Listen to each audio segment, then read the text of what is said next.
Please, tumahimik na lahat. Meron tayong importanteng lesson na pag-aaralan. Salamat. Ngayon, ang pag-uusapan natin ay mga cutie mark. Boring. Nakikita niyo siguro ang mga cutie mark ko, hindi ba? Kaya ng ibang pony. Pinanganak ako nang walang ganitong mark. Itong tagiliran ko ay blanco. Dobre tong cute. Tapos isang araw, nang kasing edad niyo ako, paggising ko meron na akong cutie mark sa tagiliran. Tingnan niyo yung hair niya. Oo, nakakatawa nga. Pero alam niyo, ganyan talaga kami mag-ayos sa mga buhok namin noon. Nagpasya akong mag-iisang guro. Ang mga bulaklak na ito ay sumisimbolo sa pag-asa kong matulungang mamulaklak ang mga estudyante ko kung pupunain ko sila ng karunungan. Itong mga ngiti ang naglalarawan sa kaligayahang gusto kong maramdaman ng mga pony habang natututo sila. Ngayon, sino may alam kung kailan nagkakaroon ng cutie mark ang isang pony? Ako po, teacher. Kapag nadiscover na niya kung ano yung isang bagay kung bakit siya espesyal. Tama ka, Twist. Lumalabas yung cutie mark sa tagiliran ng isang pony kapag natuklasan na niya yung isang kamanghamanghang bagay na pinagkaiba niya sa ibang mga pony. Yung pagdiscover kung bakit kayo naiiba sa kanila ay hindi naman nangyayari ng isang gabi lang. At kahit umasa ka na umasa, hilingin mo o magmakaawa ka, hindi basa-basa lalabas yung cutie mark kung hindi pa tamang oras. Bakit?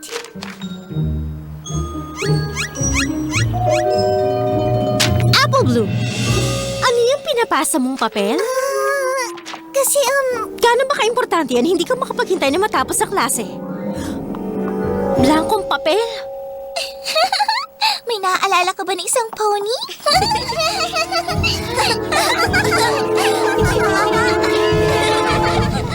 My little pony, my little pony. Ah, my little pony. I used to wonder what friendship could be. My little pony. Until you all shared its magic with me.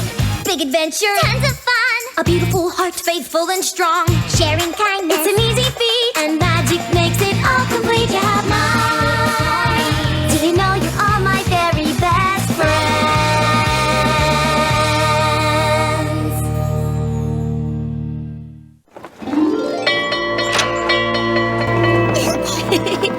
Sabay na tayo. Gusto mo sa bahay namin? Sige, bukas ulit Gusto mo ba ng matamis? Meron akong peppermint seed. Ako mismong gumawa niyon. Mapapangiti ka nito. Ayoko. Bakit ba kailangan pa nating pag-aralan kung paano magka-cutie mark? Tsaka hindi naman nakakaindi paghintay na lumabas ang cutie mark. Meron ka na. Ako meron na rin. Lahat tayo meron ng cutie mark. Diba? Halos lahat tayo meron ng cutie mark. Huwag kayong mag-alala. Iimbitahan ko pa rin kayo sa cute seniora ko ngayong weekend. Sigurado ako masaya yan. Ang party na yan ay para i-celebrate itong napakaganda kong cutie mark. Siyempre naman dapat lang. Bump, bump, shrimp, rump. Pwede ba tumigil na kayo? Kita tayo ngayong weekend. Flanks, flanks. Hindi na tama to! Hindi na talaga tama to! Huwag ka masyado magpapa-apekto. Magkakaroon ka rin ng cutie mark. Lahat magkakaroon sa tamang panahon. Pero ang tagal-tagal naman ng tamang panahon na yon. Gusto ko nang magkaroon ngayon. Ayokong pumunta sa cute seniora ni Diamond Tiara nung wala pa nun. Nakakahiya. Bakit ka naman mahihiya? Alam mo, ako yung pinakahuli nagkaroon ng cutie mark sa klase namin. At talagang pinagmamalaki ko to ngayon. Kasi ako nakatakdang mag-alaga ng Sweet Apple Acres. At ito mga mansanas ang nagpapatibay nun. Oo nga no! Si Granny Smith ang pinakahuli nagkaroon sa klase nila. Ganun din si Big Macintosh. Hindi ko alam kung dapat ba akong matuwa o malungkot sa sinabi mo. Ibig mo sabihin nasa lahi natin yung huling magkaroon ng cutie mark sa buong klase? Nasa lahi natin? Nasa lahi natin! Nasa lahi natin! Meron kang mga mansanas na cutie mark. Si Granny Smith merong apple pie. Si Big Macintosh merong kalahating mansanas. Yung kakaiba kong talento may kinalaman din sa mga mansanas. Mansanas! Mansanas! Mansanas! Mansanas? Ito ang pinakamasarap at pinakamasustansyang mga mansanas. Masarap at masustansya at marami pang ibang gamit. Pwede mong kainin. Pwede mong paglaruan. Hoy! Dahan-dahan naman! Pwede mong gamitin ang artwork para sa bahay mo. Pero syempre, kailangan mong kalkulahin Masyado kasi siyang creative. Ikaw, sir, gusto mong bumili ng mga mansanas? Ayoko, salamat. Ba't ayaw nyo? Marami pa ako sa bahay niyan. Sigurado ba kayo? Oo, baka meron pa ako. Oo, baka meron pa kayo, pero sigurado na ba kayo na meron pa kayong mga mansanas sa bahay nyo? Pag bubili ako ng mga mansanas sa'yo, sana wag mo na ulit akong kulitin. Lang pala! Teka lang, meron ka pang sukli! Woohoo! Ganito dapat magbenta ng mga mansanas at magkaroon ng cutie mark. Teka, ano kayang itsura ng cutie mark ko? Isang shopping bag na puro mansanas? Isang masayang customer na kumakain ng mansanas? Siguro dapat lakihan ko pa muna ang mga benta ko. Pag hinawakan mo, babayaran mo. Pwede namang cash o credit. Pasensya na po kayo, ma'am. Ma'am! Naku naman, oh. Ikaw talaga, Apple Bloom! Hindi mo pwedeng... Oh, sige, bayaran mo na. Hindi ko naman yun nilagay sa bag ko. Ano bang hindi mo binili? 4 na barya lang yan. Apple Bloom! Naku, pasensya na po talaga kayo sa kanya, ah. Bago lang po siya. Ito po, iuwi nyo na. Walang bayad. Saka yun pa. Saka ito pa. Bumalik po ulit kayo rito. Salamat, ah. Bakit? Sorry talaga, sis, pero hindi ka na ulit pwede magtinda ng mga mansanas. Ano? Pero paano na ako magkakaroon ng cutie mark? Uwi na. Ngayon na. Makinig ka nga muna sa akin. Alam ko na iinip ka na sa paglabas ng cutie mark mo. Pero hindi mo yun pwedeng pilitin. Isa pa, bata ka pa rin kasi. Meron bang iba sa klase niyo na walang cutie mark? Si Twist, wala pa rin siya gaya ko. Hindi ka na ba may ilang kung pupunta ka sa party kasama siya? E di yayain mo na siya. Sigurado mag-e-enjoy kayong dalawa ni Twist sa party. Sige, lakad na. Hanapin mo si Twist. Sigurado ka bang ayaw mo nang hintayin kita hanggang sa matapos ang pagtitinda mo? Teka nga, sino bang gumamit ng raketa ko? Oo naman, uwi ka na.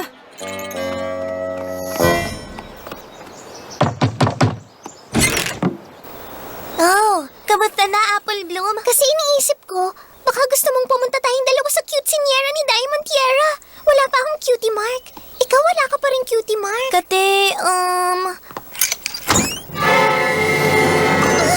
Maganda ba tong cutie mark ko? Noon pa man gusto ko nang gumawa ng tarili kong Tavory tweet pero ngayon ko lang nadiscover na ito pala yung super special talent ko. Ang ganda nito, hindi ba? Oo nga. Napaka-sweet. Okay lang. Akala mo ba hindi na tayo pwedeng magtabay pumunta sa Cutinera? Gusto mo pa rin bang pumunta sa party, hindi ba? Siyempre naman, gusto niya. Hindi naman masyado nakakaya yun kung ikaw lang yung nag-iisang pony sa party na wala pa rin cutie mark hanggang ngayon.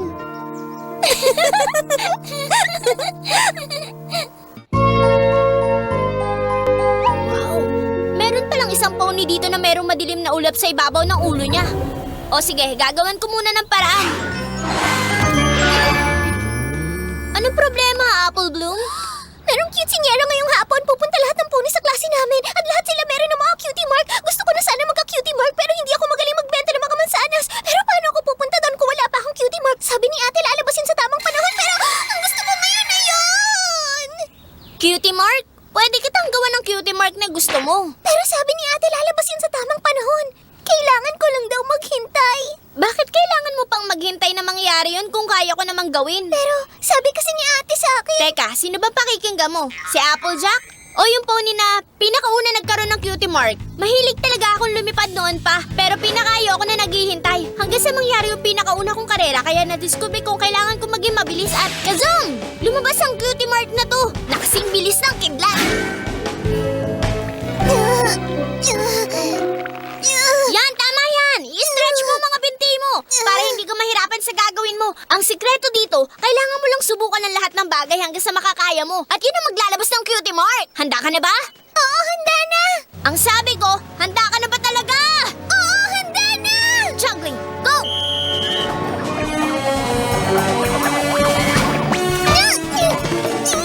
Paraglide, go!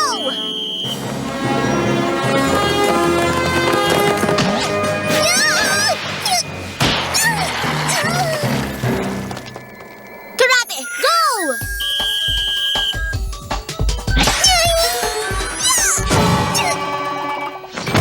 Kite flying, go!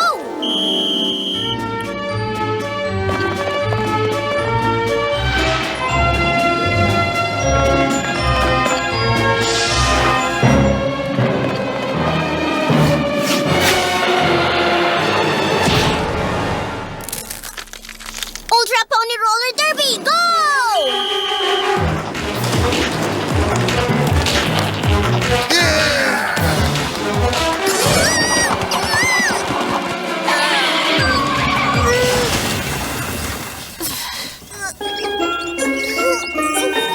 Nasubukan mo na to. Nasubukan mo na to. Nasubukan mo na to. Yung binili mong outfit, napaka-perfect para sa party. Siyempre. Kitang-kita dito ang bago kong cutie mark. Ang sarap maging special. Isipin mo nga, nakakahiya talaga kung halimbawang hindi ka special. Niisipin, ayoko talaga isipin ang bagay na yun. Nasubukan mo na to. Nasubukan mo na to. Kawawa naman ako! Kainis!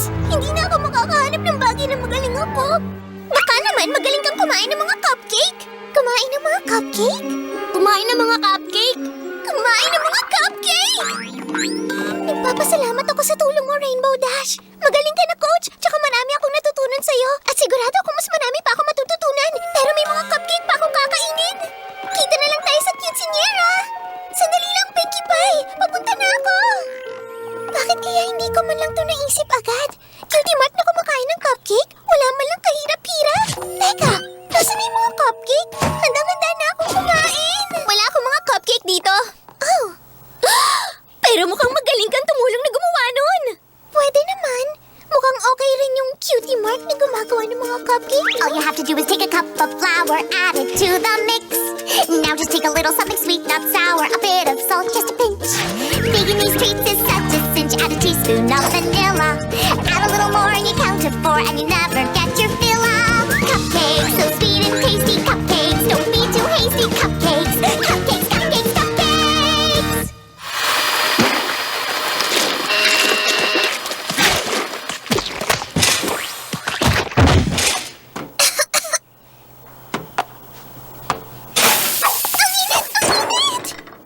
Oh, mas maganda to kaysa sa ginawa mo kanina.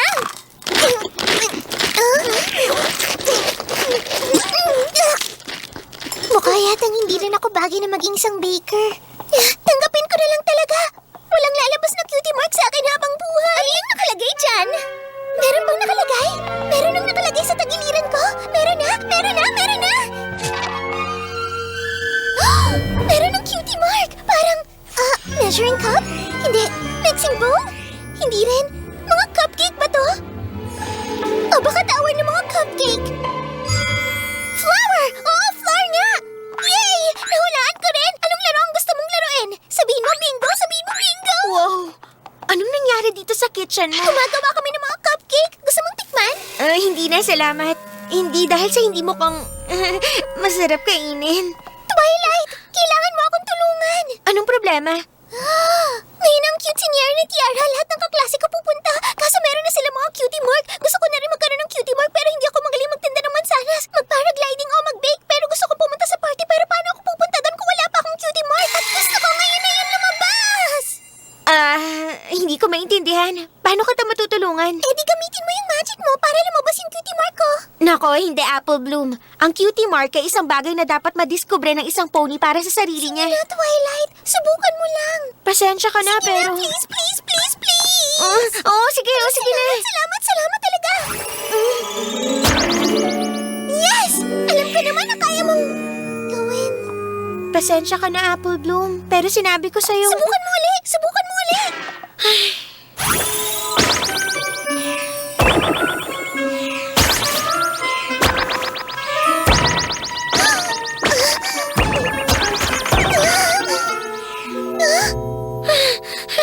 Sinabi ko na sa'yo kahit magic hindi kayang ilabas ang cutie mark kung hindi pa tamang oras. Wala na akong pag-asa. Wala na talaga. Hindi na lang ako pupunta dun sa party. Ayoko nang pumunta.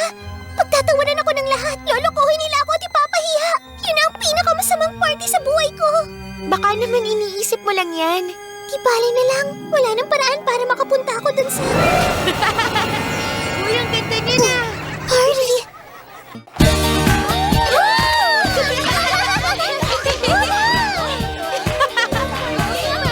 Dito tayo. Bakit ba nakalimutan ko yung oras? Bakit nakalimutan ko si Pinkie Pie ang host nitong party? Bakit nakalimutan kong nasa Sugar Cube Corner ako? Huwag mong kalimutan itong party hat mo, Miss Forgetty Forgetterson! Kailangan makaalis na ako dito bago pa nila ako makita. ba? Mukhang masarap yung cake ah. Kutsinyera ko to, di ba? Ako dapat ang unang kakagat sa cake na yan. Kamusta na kayo?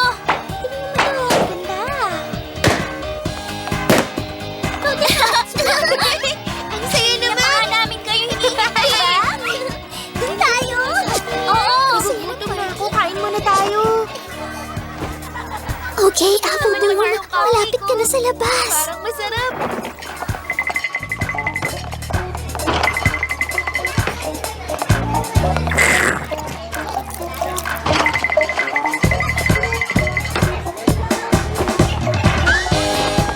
Apple Bloom, dumating ka! Nung nakausap ko si Twist, akala ko hindi ka napupunta. Mabuti naman natauhan ka na rin tungkol sa pinapangarap mong Cutie Mark. Lalabas yan kapag kailangan na niyang lumabas. Kung mamadaliin mo, masisiraan ka ng bait. Diyan ka lang muna, mukhang gusto nilang makipagkwentuhan sa'yo.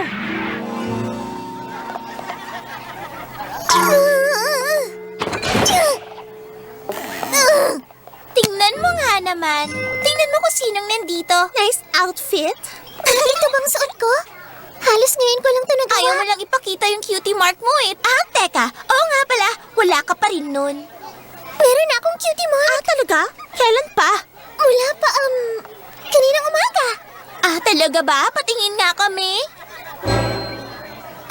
Hindi pa pwede. Hindi pwede ngayon. Sa totoo lang, napakaganda kasi nitong cutie mark ko.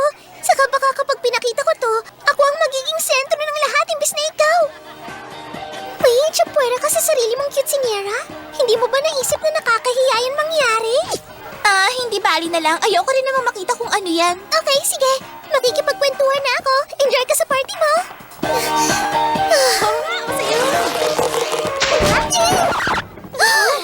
Ano yun? Ako hindi. Oh, wow! Napakaganda nga talaga ng cutie mark mo. Kunwari lang pala. Blank flank. Hello, blank flank. Ano bang problema niyo sa mga blank flank? Pwede ba yung ganun? Sabi ko, ano bang problema niyo sa mga blank flank? Pero gusto lang namin sabihin na hindi siya special kasi wala siyang ganun. Mali kayo. Ibig sabihin, punong-puno siya ng kakayahan. Ibig sabihin, kaya niyang gawin kahit anong bagay. At ang lahat ng posibilidad ay talagang walang hangganan. Pwede siyang maging magaling na scientist o magaling na artist o isang sikat na writer. Kaya niya ring maging mayor dito sa Ponyville balang araw. Saka hindi siya nakadepende sa isang bagay na gaya niyong dalawa. Teka nga, party na to ah! Bakit silang kinakampihan niyo? Eh kasi... Wala rin kayo mga cutie mark. Kaya ko. Ang akala ko ako lang. Ang akala rin namin kaming dalawa lang. Sa tingin ko, kayong tatlo ang pinakaswerte sa lahat ng mga pony. Pinakaswerte? Teka, paano mo naman nasabi yan? Meron pa rin silang labis na kasiyahan sa pagdidiscover kung sino sila at kung ano ang kapalaran nila. Hindi lang yon, marami pa silang panahon para alamin yon. Hindi lang ngayon buong maghapon. Wow! Apple Bloom! Tingin mo ba magiging mayor ka talaga? Siguro magkakaroon na lang ng cutie mark. Galing mo ka pala talaga. Teka, anong ginagawa ng lahat? Tsaka party ko to, hindi ba? Kaya dapat sa akin ang lahat ng atensyon ninyo. Pareho pala tayo. Kaya mo na, para sa atin, loser pa rin siya. Hindi ba tayo mag Tiara? Bump, bump, sugar, lump? Huwag ngayon, Silver Spoon. Ako rin. Turuan niyo rin Oo nga eh. Ako nga pala si Scootaloo. Ako naman si Sweetie Belle. Ako si Apple Bloom. Ang galing nila. Sobrang ganda nitong taong natin. Alam niyo, naisip ko lang, ngayon magkakaibigan na tayo. Oo nga, magkakaibigan na tayo, diba? Bakit naman hindi? Magkakapareho tayong tatlo. Wala tayo mga cutie mark. Kaya nga inis na inis sa atin si Tiara at Silver Spoon. At inggit na inggit sila sa atin. Ngayong magkakaibigan na tayo, ano kaya kung magtulungan tayo para mahanap natin kung ano talaga ang husay at galing natin? Oo. Pwede tayong bumuo ng secret society. Parang gusto ko yung idea na yan. Isang secret society? Tama, mag-isip tayo ng itatawag doon. The Cutie Mark 3? The Cute-tastically Fantastic? Ano kaya kung the Cutie Mark Crusaders? Uy, maganda yan! Nai-excite na ako talaga! Hindi na tayo kayang pigilan! Mag-celebrate tayo at kainin natin itong masasarap na cupcake! Huwag yung cupcake na yan!